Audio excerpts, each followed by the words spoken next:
बोलिए महर्षि स्वामी दिव्यानंद जी महाराज की जय। गुरुवर ब्रजानंद जी महाराज की जय। बोलिए स्वामी श्रद्धानंद जी महाराज की जय। सज्जनों, बंधुओं, माताओं, इस गीत की व्याख्या करने की आवश्यकता नहीं, आपने समझ लिया। ऊंचे आसन पे बैठाया स्वामी दयानंद ने, ये स्वामी दयानंद जी की कृपा है। और माताओं, आपको बात एक निवेदन करना चाहता हूं, जितने भी कन्या गुरुकुल खुले हुए हैं ना, ये प्रेरणा तो स्वामी दयानंद ने दी, और किसको दी? स्वामी श्रद्धानंद जी को। स्वामी दयानंद जी महाराज के कहने पर स्वामी श्रद्धानंद जी महाराज ने सबसे पहले कन्या पाठशाला, कन्या गुरुकुल जालंधर के अंदर खोला था, जो पंजाब में है, सबसे पहली पाठशाला। उससे पहले माताओं बहनों के पढ़ने के लिए कोई देश के अंदर कोई पाठशाला नहीं थी, और लोग तो ये कहते थे कि इनको तो पढ़ाना ही नहीं। अब बताओ एक बात, पर क्या करें? अभी हमारे आचार्य जी जो है एक बात कह रहे थे करवा चौथ के बारे में। माताओं, आपको ज्यादा पता है, बोल तो दो, ये करवा चौथ में क्या होता है? ये माता जी तो हमारी ये कह रही है बेटा और देवी, यहाँ तो कोई कुछ करता नहीं है, पर सारे देश में होता है। करवा चौथ का व्रत करती है माताएं, और करवा चौथ का व्रत किस लिए किया जाता है? पति की उम्र बढ़ाने के, यही तो उद्देश्य है। अरे बोलो, हाथ तो खड़े कर दो पति की। अच्छा एक बात बताओ, तुमने तो अब तक पति की उम्र बढ़ाती रही, लेकिन आज तक कोई पति ऐसा हुआ जिसने व्रत रखा हो आपकी उम्र बढ़ाने के लिए? बोलो। अच्छा, आपको उम्र की आवश्यकता नहीं है? जैसे पुरुष को आवश्यकता है उम्र की, वैसे ही बोलो आपको भी आवश्यकता है, पर आज तक कुछ नहीं।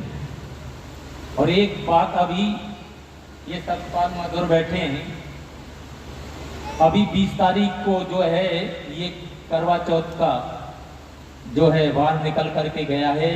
ये सत्यपाल मधुर में और कई विद्वान थे उस दिन करवा चौथ। घर से फोन आया तो हमारी धर्मपत्नी कहने लगी आप आ नहीं रहे। मैंने कहा शाम तक का प्रोग्राम है, बीच में छोड़ करके कैसे आ जाऊंगा? तो कहने लगी ठीक है, अब की उम्र बढ़ाऊंगी नहीं, अब की उम्र घटाऊंगी नहीं। अच्छा एक बात बताओ, जो उम्र बढ़ा सके वो घटा सके कि ना घटा सके? बोलो तो सही। जिसने ठेकेदारी ले रखी है उम्र बढ़ाने की, वो जहां उम्र घटा भी तो सकती है, क्यों जी महानुभाव? तो मैंने कहा ऐसी कोई बात नहीं, अगर तुझे घटानी है तो भाई घटा ही देना। हम तो वैसे ही प्रचार में रहते हैं, घर तो बहुत कम रह पाते हैं, और घर के पूरे जिम्मेदारी मैंने कहा तुम्हारे ऊपर है। अरे हमारी उम्र बढ़ाने से क्या है, पूरे परिवार की उम्र बढ़ाओ। और माताओं, आप याद रखना, आप तो पूरे परिवार की उम्र बढ़ाती रहती हैं, क्योंकि आपको गृह लक्ष्मी कहा गया है। क्या कहा गया है बोलो जी? गृह लक्ष्मी, जो परिवार को हर प्रकार से चलाने का प्रयास करती है। बंधु, आपसे मैं निवेदन करना चाहता हूं, देखिए आर्य समाज क्या कहता है? आर्य समाज पे जो नेम बनाए हैं स्वामी दयानंद जी महाराज ने, उनमें एक नेम ये भी बनाया है, सत्य के ग्रहण करने और असत्य के छोड़ने में सर्वदा उद्यत रहना चाहिए। वेद का पढ़ना और पढ़ाना, सुनना और सुनाना, बोलो सब आर्यों का, आर्यों माने श्रेष्ठ जनों का परम धर्म है, ये कहा ऋषि दयानंद जी महाराज ने। पति और पत्नी का ये एक जोड़ा है। जैसे गाड़ी के अंदर दो पहिए होते हैं, समान होते हैं ना दोनों, कोई छोटा बड़ा तो नहीं होता उसमें, क्यों जी माताओं बोलो? गाड़ी में जो पहिए हैं छोटा बड़ा नहीं है। ऐसे ही घर की जो गाड़ी है इसके भी दो पहिए हैं, इनमें भी कोई छोटा बड़ा बोलो नहीं होता, दोनों समान होकर के मिल करके चलते हैं। लेकिन क्या करें, अभी तक भी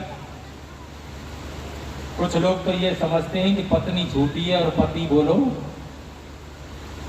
मैं आपकी वकालत कर रहा हूं कि नहीं कर रहा? थोड़ी बहुत,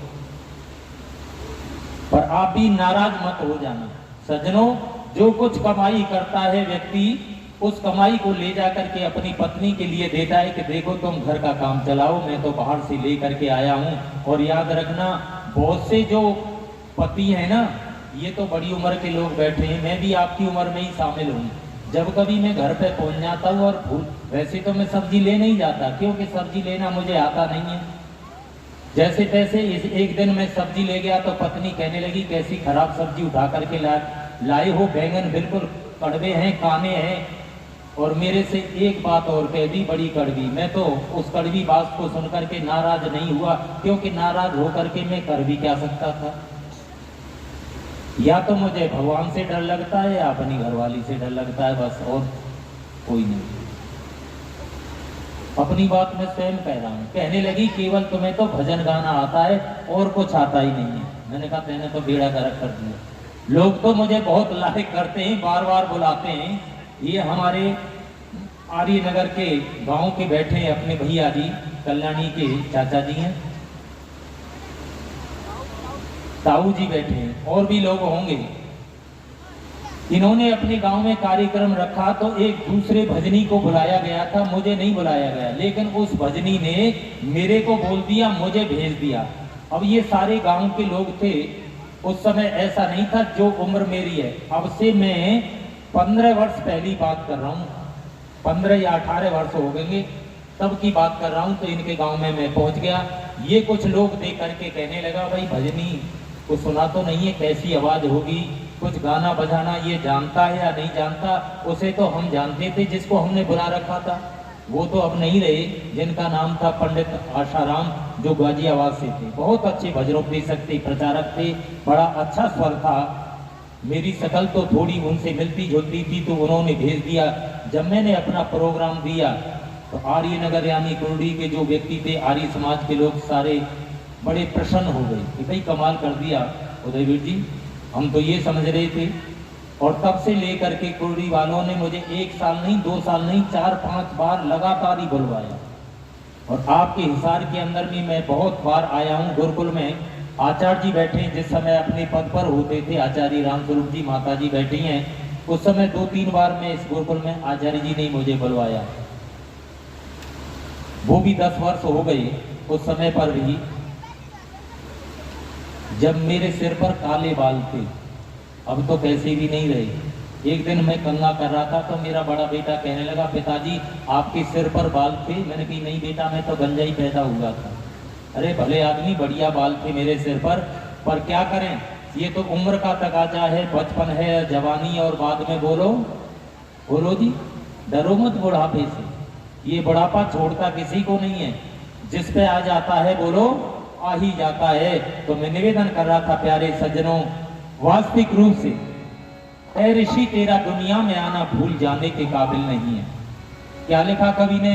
ऐ ऋषि तेरा दुनिया में आना भूल जाने के काबिल नहीं है, और क्यों ना संदेश तेरा सुनाए क्या सुनाने के काबिल नहीं है। इसलिए स्वामी दयानंद जी महाराज का जितना गुणगान किया जाए उतना थोड़ा है। आइए गीत निवेदन करूं माताओं। क्या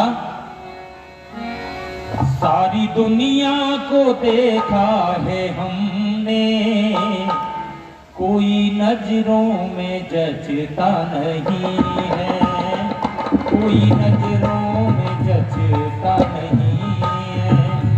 सारी दुनिया को देखा है हमने, सारी दुनिया को देखा है हमने, कोई नजरों में जचता नहीं है।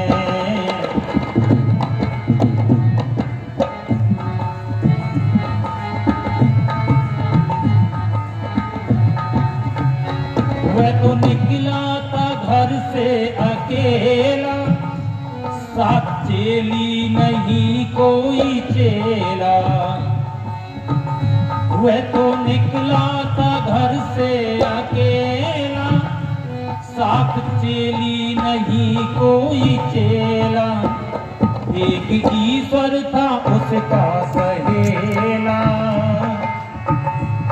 एक ईश्वर था उसका सहेला। वह तो जालिम से डरता नहीं है, वह तो जालिम से डरता नहीं है। सारी दुनिया को देखा है हमने, सारी दुनिया को देखा है हमने, कोई नजरों में जचता नहीं है।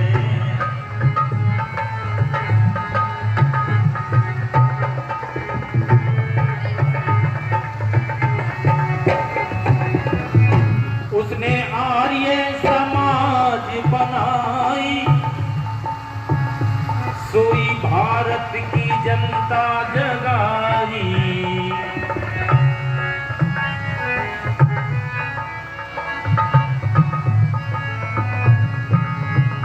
उसने आर्य समाज बनाई, सोई भारत की जनता जगाई। नारी जाति की महिमा बताई, नारी जाति की महिमा बताई।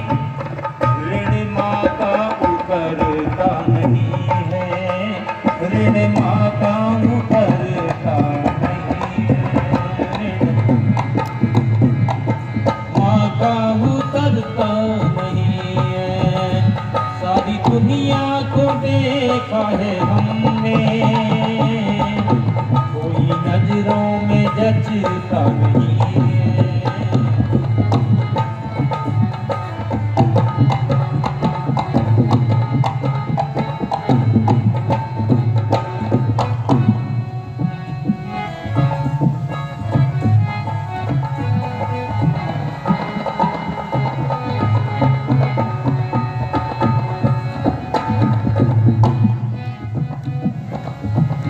उसने झूठे को झूठा बताया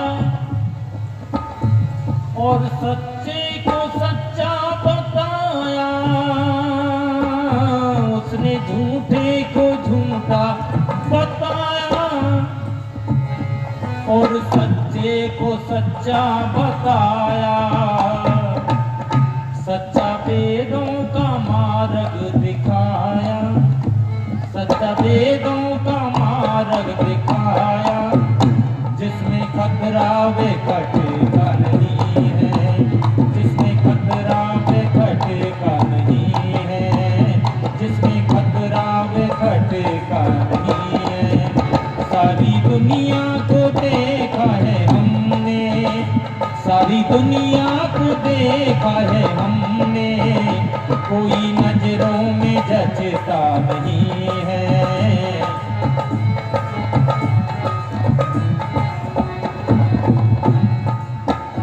पोल पाखंड की सारी खोली, वेद अनुकूल बात थी बोली।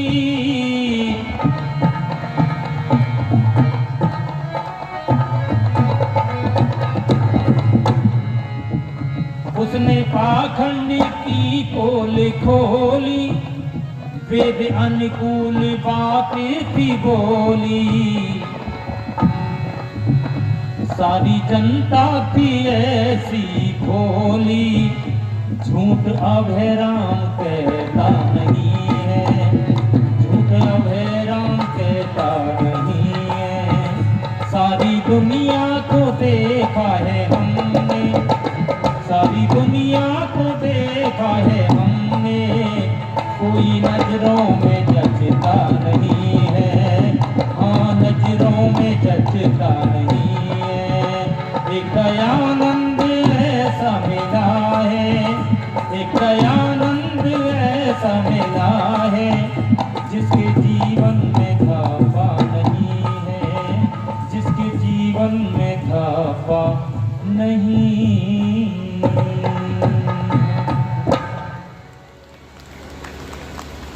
स्वामी दयानंद जी महाराज का जितना ऋण और उपकार हमारे ऊपर है, और हमारे से भी ज्यादा उपकार मातृशक्ति के ऊपर है। याद रखना माता और बहनों, जो किसी के किए हुए उपकार को नहीं मानता उसे कृतघ्न कहते हैं, यानी पापी कहते हैं। बड़े बड़े ऊंचे पदों पर माताएं बहनें पहुंच गईं, लेकिन स्वामी दयानंद की उस ऋण को भुला दिया। बहुत सारे विद्यालयों में हम लोग जाते हैं तो लड़कियों से, जो पढ़ने वाली बच्चियां हैं, उनसे पूछते हैं बेटियों ये अधिकार तुम्हें किसने दिया, तो कोई बच्ची बता नहीं पाती। जो आर्य समाज से प्रेरित हो गई हैं, जिन्होंने आर्य समाज का कार्यक्रम सुन लिया या पुस्तक पढ़ ली है, वो बेटियां जरूर उत्तर देती हैं कि ये अधिकार स्वामी दयानंद जी महाराज ने दिया।